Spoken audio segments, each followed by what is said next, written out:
Fun ones. Our presenter this evening for the optics category is the Vice President and Site Manager for Optics at SCHOTT North America. Please welcome Stephen Krenitsky.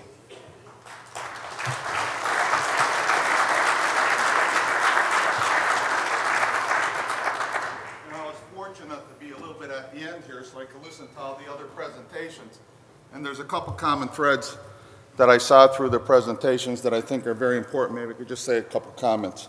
Number one, I heard a lot of people say 27 years, 35 years. I've been 38 years with SCHOTT now. And it's amazing that we could have an industry that's maybe some people consider mature, but yet there's so many innovations that are coming out. It's just absolutely amazing. A lot of my friends say that I've been around longer than dirt. And then some of them say, like, you know, clean up your HR records, they're on clay tablets, okay? So a lot of people have been around this industry a long time, but there's still a lot of innovations coming out and a lot more to come. It's really quite amazing. And I think for myself personally, there's a couple things that I think are really very important. If you look at it, you know, why do people stay with this industry so long? I think it's really amazing that it is incredibly interesting. If you look at the diversity of products, the diversity of ideas, the incredible amount of technology that spreads out through this, I think it's also very important that we have an organization like SPIE to pull us all together. How in the world would you be able to manage this without some stake in the ground with the incredible diversity of the products? So I think they need a big hand for that effort, really.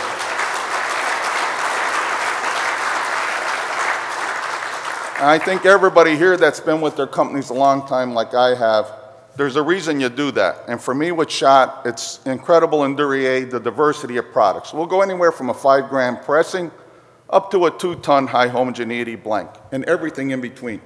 That's what keeps it interesting. If we were making 500 tons a day of float glass, I don't think we'd all still be there. It's just the incredible innovation that's coming through in this. And I think there's one more thing that's very important.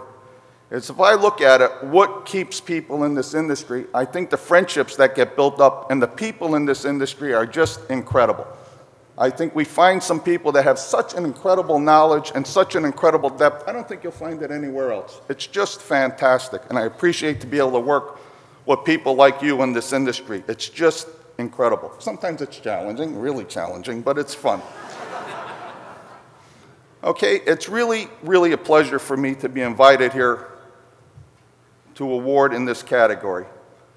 You know, optics, at least I think so, optics is the foundation of our industry. But as you see here at Photonics West, optics research really thrives in a multidisciplinary setting.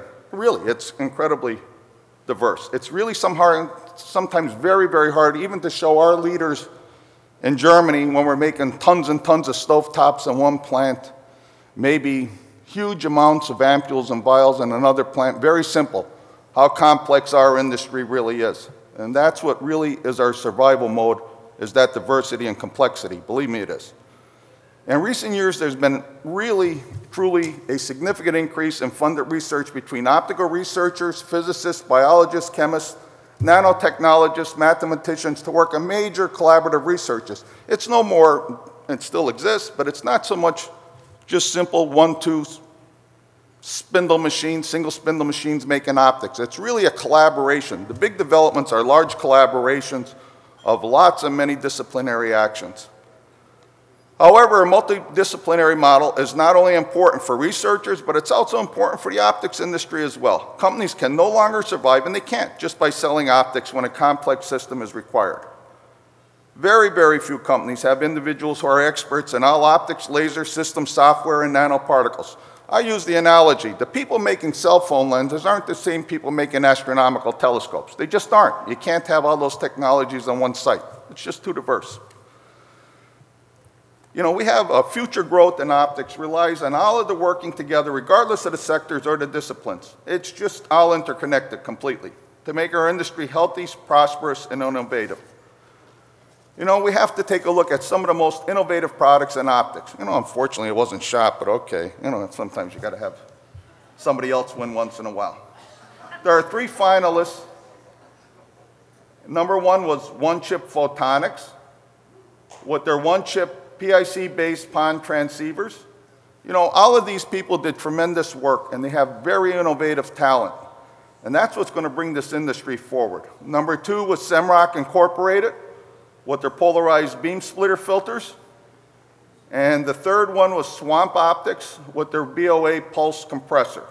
And I had to look that up, BOA, because it wasn't a phrase that I was familiar with or an acronym. You know, after 39 years, some things just don't fit, okay? And I looked up, and I said, what am I missing here? And it's really bother-free optimized arrangement. Okay, I felt better after that.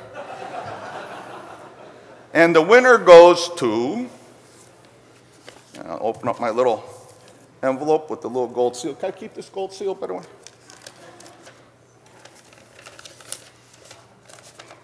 Ta-da.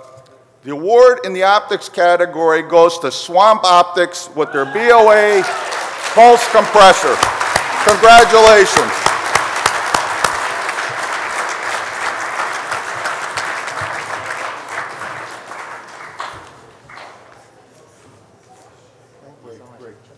Thank you. Thank you. I'd like to thank the judges and you all for giving us this, and to the other nominees in this category who are so good, they make us look good too. And we're a small company, and so as a result, we all have to wear many hats. Okay, I don't need to say the next line, do I? But anyway, I'd like to thank everybody in our company for all the many things they do, despite the fact that they may not have been trained for all those things. And I'd in particular like to thank my wife, Linda, who is our administrator, our bookkeeper, our accountant, our attorney, and whatever else I happen to be panicking about that day. And you know, as a professor at Georgia Tech, I only teach small classes, so the last time I talked in front of an audience this large, it was when my professor retired, and so I chose to roast him. So I think I better sit down now before I make a fool of myself. Thank you.